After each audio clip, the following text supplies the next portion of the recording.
After two fairly steady draws, the World Chess Championship really came to life in the third game.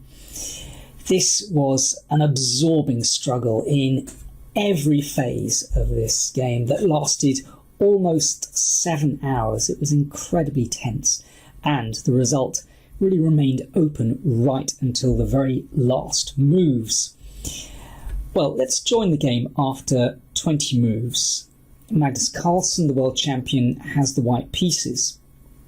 And there are great similarities between the endgame that they've reached here and the endgame that they reached in the first game of the match. So Carlsen has a rook and a knight against a rook and a bishop.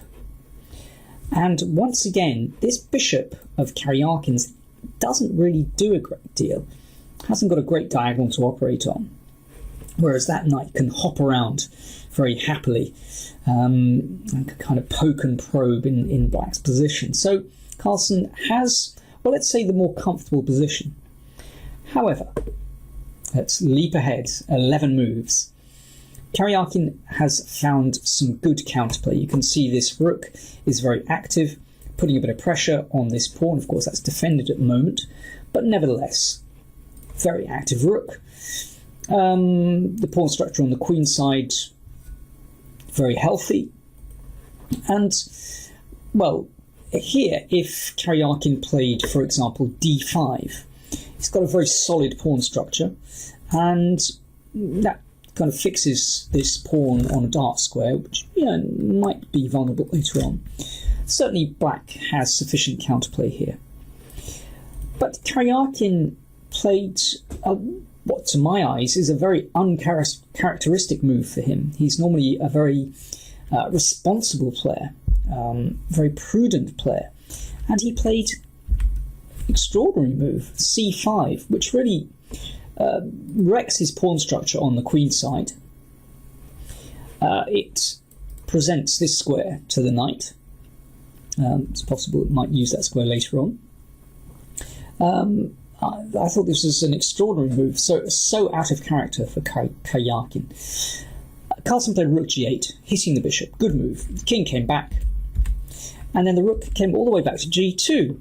So the rook started out on g1, but it ended up on g2. Now, why did Carlsen do this? Well, it defends the pawn on c2, so now the knight is actually threatening to take on f5. And there's a nice little tactic here. If the king comes up, defending that pawn, then Carlsen can take on c5. Now we're going to see the difference. The rook is not on g1, but it's on g2, very important. And now there's a nice tactic. If king takes knight, then you can check on g5 and a little skewer, and you've won the bishop. And that's a pretty healthy extra pawn because black's pawns are split, looks pretty ugly, good winning chances for white. So in this position, instead of defending that pawn, Karyakin took on d4. Knight takes f5, but this is still very healthy indeed for white, so knight takes pawn threatened. And Karyakin made the decision to give away that pawn, but at least he's managed to split white's pawn. So white has 4 isolated pawns against black's 3 isolated pawns, so it's a very messy position, but Carlsen is a clear pawn up. But this is not easy to win because of those split pawns and the fact that this rook here is very active, so it can hassle these pawns. Well, any of these pawns, in fact, and sometimes hassle the king as well.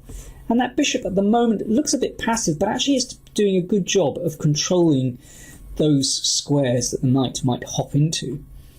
So this is not easy to win, but it's quite clear that only 2 results are possible from this position. Either it'll be a draw or Carlsen will win.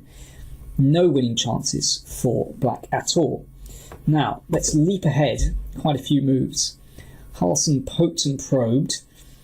We joined the position just after move 60. I've just made the time control. Karyakin was a little bit short of time, but still, he's managed to trade a couple of pawns. So it's now rook, knight and 3 against rook, bishop and 2 pawns. And here, well, it's a solid blockade of the bishop. And if Karyakin now plays king g7, he should be all right in this position. I mean, Carlsen can still play to win. But instead, Karjakin blundered. He played bishop g5, and suddenly this gives white a chance. Of course, the rook is attacked, but the rook came forward. Now, the exchange of rooks will be of great benefit to white. Because all these pawns are on light squares, they can't be attacked, and very good. It should be pretty easy to win, actually. So check from the rook. But now the king advances, hitting the bishop. That's why bishop g5 is a mistake. Check, and the king comes to h5. That king can contribute to the attack. So the rook has to keep hold of that bishop, and that's annoying. So the bishop really has to move. It came back to e7. And now a check with the knight, checking the king. King came forward. Knight g4 check. The king has to keep hold of that bishop, so it has to come back. And now an excellent move from Magnus Carlsen. He played the rook to e6. Now that takes away this f6 square from the king. And now there's no really good defense to the threat of knight e5, pushing the king backwards. Now this is very nasty. Karjakin probably played the best defense, and that is he actually gave up his bishop. He took this pawn. So knight e5 check. And now if the king goes back to f8, then knight g6 forks king and bishop. Or if the king goes back to e8, then f6 wins the piece. So Karjakin played king g7, giving up the bishop. So Carlsen has rook and knight against rook.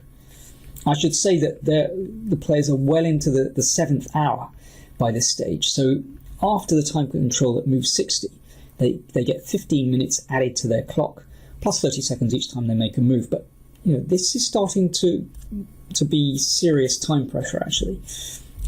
Clock was ticking down. It's not so easy. Now, Carlsen's a piece up. Is this an easy win? No, absolutely not. Well, first of all, the rook is attacked. So knight c6 from Carlsen, defending the rook. And then king takes f5. Now, Carlsen's problem is that if black is able to remove that last white pawn from the board, then it'll be a draw. Rook and knight against rook is a theoretical draw. So Carlsen has to keep hold of that pawn. Now he played a very practical move here, knight a5. Good move, defending the pawn. Of course, the knight is a long way from the other side of the board. This is the problem, but this should be winning. Rook h1. Now this introduces counterplay, because that pawn might just zip down the board. And it's here where Carlsen missed a good shot. He played rook b7, which looks like a really tempting move to take that pawn. But we'll see that Karjakin has a good shot after that. He could have played rook check. Then king e4. Now, that gives white's king a little bit of room, and now the king can actually take care of the h-pawn on its own, and that gives the rook and the knight the freedom to, well, hold on to the b-pawn, actually. So, well, let me give you a little illustration of how things might run. So, if the rook comes over to try to disturb the position of the knight, well, let's say knight c6. Well, let's say king d3, you can take the pawn. Okay, the rook is threatening this, but if we give a check, then if the king comes here, well, you can see that the knight can come back here, and you might be able to take that pawn, actually, but, I mean, this is a pretty safe move, knight d4 check, and this is suddenly looking very awkward for the king, and white is holding on to that pawn, and slowly the king will be able to shuffle back across the board. Here's an alternative. Rook g1 check, okay, king takes pawn, and now rook here, knight a5, holding on to that pawn, and if, say, Rook a1, well, we come back again. Rook c7 cuts off the king. I mean, other moves might be possible, but I think this should be good. And here's a little tactic. The king wants to come towards the pawn. And of course, if rook takes pawn, then knight c5 check. This should be winning. With a bit of care, this should be winning for white, because he can hold on to that pawn. But very tricky when you're short of time and you've been playing for something like 6.5 hours. Instead of this, instead of rook f7 check, Carlsen played rook b7. So it looks extremely tempting, because all he wanted to do was take black's pawn. But now, rook a1, trying to disturb that knight. Check from Carlsen. The king comes forward. Now he takes the pawn, but now the king is able to support the pawn. The rook hassles the knight. Check. So the knight moves. Now, by the way, if, let's say, king takes pawn, then actually this is a very easy draw. The black king is going to approach the pawn, and it'll be a draw.